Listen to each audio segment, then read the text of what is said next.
Hey there, it's Diane Banks, voice actress and radio personality in Chicago. Please subscribe, click the red button, check out my other vids like 20 Disney characters who smoked before the smoking ban in Disney movies.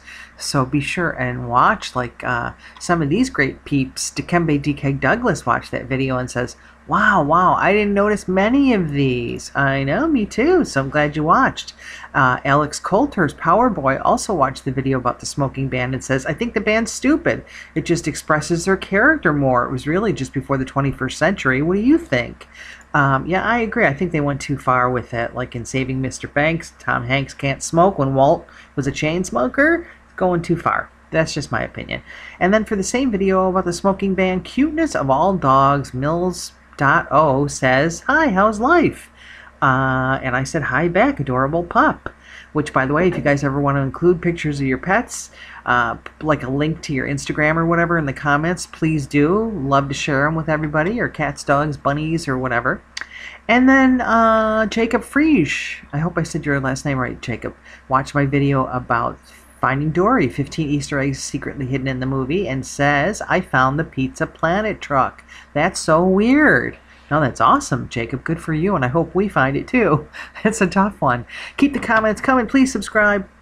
And let's get to today's topic, 10 things you don't know about Mary Poppins from Oh My Disney. It's actually, I have 11 things for you, so stay around for the bonus round. But it took about 20 years for Mary Poppins to get made. Walt first tried to get P.L. Travers to release her book in 1938, then Roy tried in 1944, and it wasn't until 1959 when Walt went to see her in person, and the movie was finally made in 64, which I believe is like 52 years ago now. But just as a side note here, if you ever get a chance to see the movie Saving Mr. Banks, it's wonderful, and it talks all about that, how long it took and the tribulations they went through to get Mary Poppins made. Tom Hanks and Emma Thompson are fantastic in it, and their verbal sparring is wonderful, so highly recommended. Walt Disney had a personal connection to the film. He admired the story. How cute is this? His daughter Diane convinced him to make the movie, a fellow Diane. She loved the books growing up and thought there was something there for Walt to create. Very smart little one. Here's a picture of her with her younger sister when Walt was reading to them as kids. I love this. And they're reading Pinocchio at the time, so that might have been another favorite. Isn't that cute? She's adorable. So she convinced him. Walt often called the Sherman brothers on the phone and asked them to play one of the songs from the movie. Now, Feed the Birds in the movie, it's one of Walt's favorite songs of all time. I didn't know that, did you? According to Richard Sherman, Walt would call them on Fridays and say, please play the song for me. It was just what he needed to get through the day.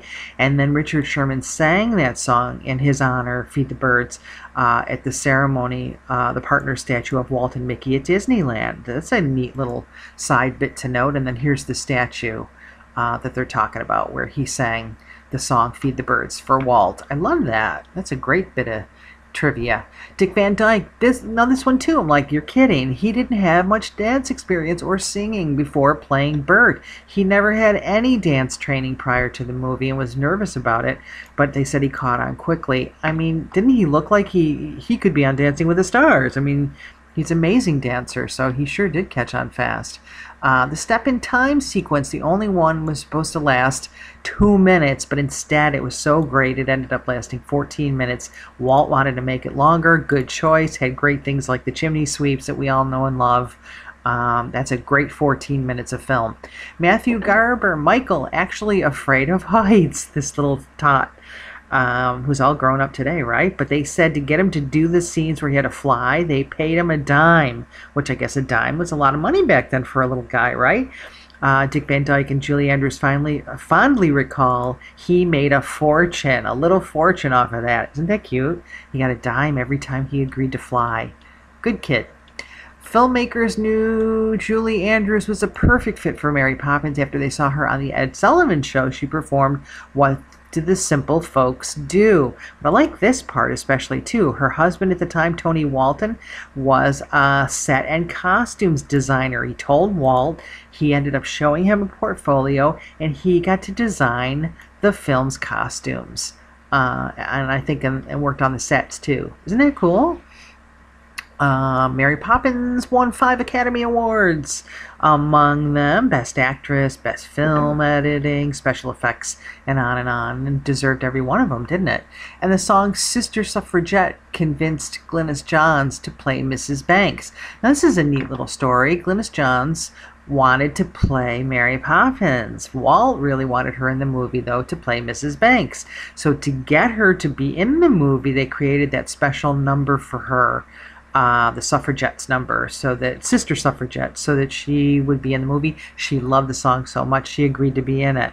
But that's a neat little bit of trivia, that she really wanted to be Mary Poppins.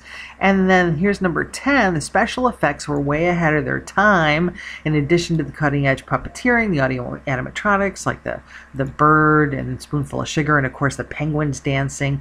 The I Love to Laugh sequence featured wires to make the characters look like they were floating, and then so we wouldn't catch on to the wires, they varied between close-ups and long shots. And I just have a quick little snippet of that for us to take a peek at, so you can see the hidden wires. Well, I don't think you see them.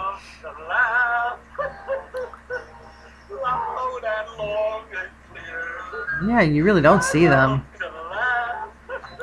And then I like this part too, when Dick Van Dyke goes to meet him on the ceiling. Let's see if I can grab this really quick for us.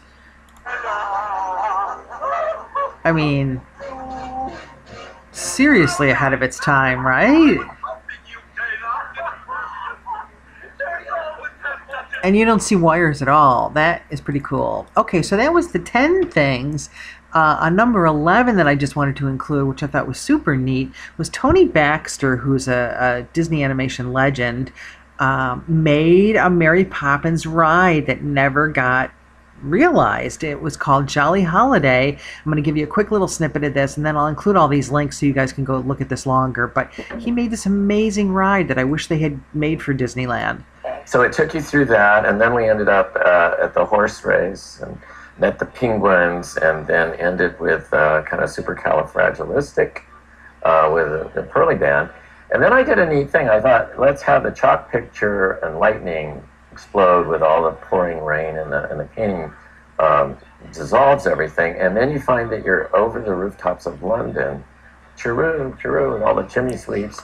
And then we fly out to Let's Go Fly a Kite and reboard the carousel and go on into the ending. So we would have been on carousels and everything. Isn't that neat? I'll put the link, like I said, so you can watch that whole video. It's worth watching. It's very cool, and I still hope they'll make that ride someday, even though I doubt it. Here's a couple other real quickies if you're still with me. These are from Disney Style that I just thought were neat. They had a special Mary Poppins fan event at Disneyland, and these are some of the people that came out and put on their Mary Poppins costumes. Like, she had a special made parrot umbrella. Isn't that cute? And then I love her hat, her Mary Poppins hat. Her little take on that. That's cute too. And then a little bit of penguin dance. I just thought these were neat. And then here's another little quickie to wrap up. More fashion favorites from Disney Style. They talked about her little mustard colored coat and her little hat, Mary, her little Peter Pan collar. Like I said, I'll include these links if you want to spend more time. The ruffling and feathers on her jacket. And I love this. They call this chimney chic with his brown corduroy.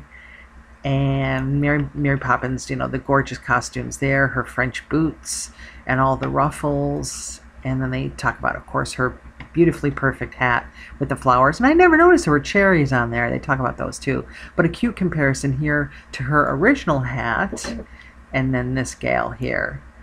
Their little hats. Ta-da! Okay, this video was like 3 days long. I hope you enjoyed our trip down memory lane to Mary Poppins and all of these wonderful things you didn't know about the movie. Do you have a favorite moment that you didn't know about? Please share it with me in the comments, or any other thing you want to talk about, like even your pets, whatever you like. It's Diane Banks. Thanks for watching. Please subscribe when you get a chance. Take care and have a great weekend.